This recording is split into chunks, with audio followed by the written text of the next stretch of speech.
Eto po, makakusap na po natin si Governor E.R. Ejercito. Gov, magandang hapon po. Si Pia po ito. Gov? Yes, ma'am. Yes, good afternoon po. Good afternoon. Magandang hapon. Yes, ma'am. Gov, Yes, kamusta na yung sitwasyon sa inyo nasasakupan? Kahapon po, di ba, sa Southwoods, hindi na madaanan. Ano ho yung mga bayan na hanggang ngayon ay lubog pa rin sa baha?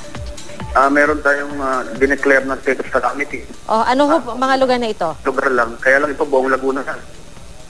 Nag-declare na po tayo state of calamity sa buong Laguna ngayon lang po. Buong lalawigan na po ng Laguna. Pero ang greatly affected, itong lungsod ng San Pedro, grabe na ang baha dyan. Biñan City, Santa Rosa City, Calamba City, Cabuyao City. At meron tayong 4 na municipalities na affected na rin. Los Baños, Bae, Mabitac, at saka Santa Maria. So, Gov, kung yung buong lalawigan na ho, under state of calamity na, kamusta po yung rescue and relief operations? Simultaneous po, 24 hours po tayo. Rescue at relief operations, dire-diretso po, walang putol. At ako nagpapasalamat kay Secretary Marojas dahil tinatawagan po niya ako every now and then para sa karagdagang augmentation ng Philippine Army, Armed Forces at Marines para tulungan ng mga volunteer disaster team natin para sa ER 911 operations natin. Hindi naman po nahihirapan yung mga galing sa national government na pumasok po sa inyong lugar kasi nga po yung iba hindi passable, tama po ba? Yung ibang lugar? Gumagawa po ng parang yung iba dumadaan sa Rizal area. So iniikot sa kabila? Luzon Expressway. Gumagawa ng paraan Talagang pinipilit maipawid yung mga suportang binibigay.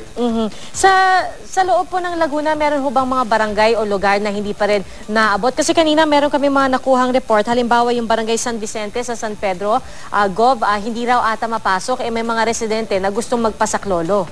Hindi, kagabi, nandun po ako kagabi. Kasama ni Jessica Soho dito sa San Vicente Elementary School. At dinasala namin yung mga elementary schools at national high schools. Kasi 8 na ngayon ang evacuation center sa Biñan City. Okay, pero... Tapos sa San Pedro, 3 ang ating evacuation center sa San Pedro.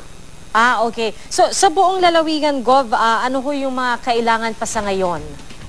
Well, kahit marami po tayong stock ngayon ng bigas, pagkain, mga kumot, mga portalets at tubig, kulang pa rin po ito kasi lumalaki na ang mga areas na apektado.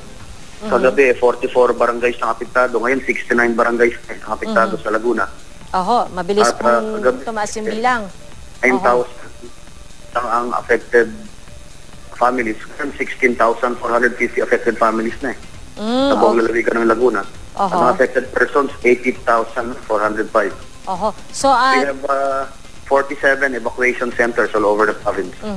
Alright. So sa ngayon, Gov, sabi niyo po si Secretary Rojas nagpadala na po ng tulong mula sa national government. May iba pa hubang kailangan ang lalawigan ng Laguna?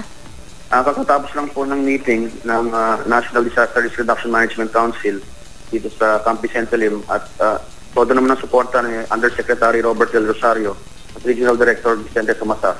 Si DSWD Secretary Dinky Soliman, tuloy-tuloy din po ang pagdala ng suporta dito sa San Pedro, Biñan, Santa Rosa ng school.